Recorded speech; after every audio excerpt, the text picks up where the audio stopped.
Big question number 2. Did the Creator communicate with His creation?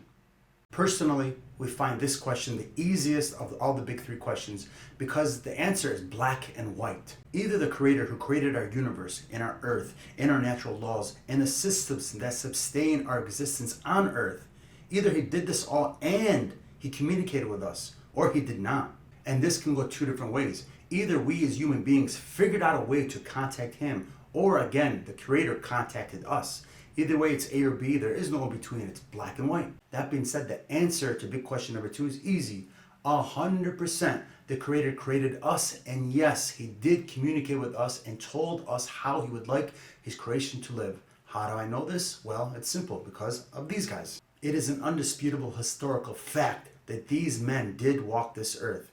Of course, the exact details of their lives and their message will vary from Muslim to non-Muslim, but it is a fact that Allah, and now I use the word Allah instead of Creator because now we know His name. It is a fact that Allah subhanahu wa ta'ala used these human beings that we call prophets today to communicate with us human beings. But there is a problem with this. How do we human beings know that these quote unquote prophets are who they say they were? How do we know with intellectual certainty that their message is from actually Allah? In other words, we need validation. The best way to understand what do I mean by we need validation is to think of the old chivalry days when there used to be a bunch of king and queens. Back in those days, if 2 kings wanted to talk, they had no phone or internet. They had to send scrolls via a carrier. And in order to validate the scroll, each king had his own unique stamp that they would seal the scroll with using wax. My point is Allah subhanahu wa ta'ala, the creator of the natural laws, also has a stamp, and it's called miracles. In other words, He allowed these prophets to perform certain miracles in order to validate their message to us. So what we need to do is properly define miracle. According to Google, a miracle is a surprising event that is not explicable by natural or scientific laws. But this definition has an issue.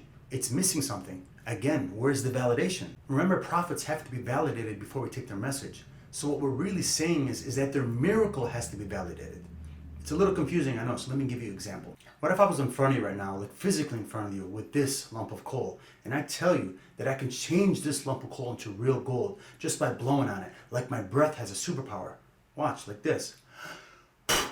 Ooh, look at that, real gold. Now, if I can actually do this, it would be a miracle, because we know through modern science that carbon and hydrogen, which what the coal is mostly made up of, cannot be converted into gold. That's impossible. That would be breaking a natural law. So either I just performed the cool magic trick, like on David Blaine, or I performed the miracle. How would you know? How would you get validation one way or the other? The only way to do this is to bring a team of experts. So in this case, you'd have to bring a geologist or a chemist or an organic chemist, or all of them, and they would flex their expertise in this particular field. And they would tell us if it was just a silly magic trick or was a natural law actually broken, thus a miracle. And this is exactly what our prophets went through. For example, when Prophet Musa a.s. stood before the Pharaoh's team of sorcerers and they made their rods into snakes, which we know today was just an optical illusion. And we all know the story. Prophet Musa also turned his staff into a snake, but a real snake, with Allah's permission of course, and his real snake devoured all the snakes. Now pay attention, here's the important part. Although people watching didn't see what Musa did as a miracle yet, to them was just another cool magic trick. But the sorcerers, the experts in that particular field, they knew that what Prophet Musa a.s. did was impossible. So the sorcerers were the first to drop to their knees and accept Prophet Musa's message. Thus, they validated his miracle. In other words, in order for something to be a miracle, it needs 2 parts. Not only does it have to break a natural law, something that is impossible, but this impossible also has to be validated by experts. Which finally brings us to Quran. And question number 3, how did Allah communicate with us? Alright gang, once again, hopefully I've hooked you enough. We want to see the next question. So in part 3, we're going to cover big question number 3.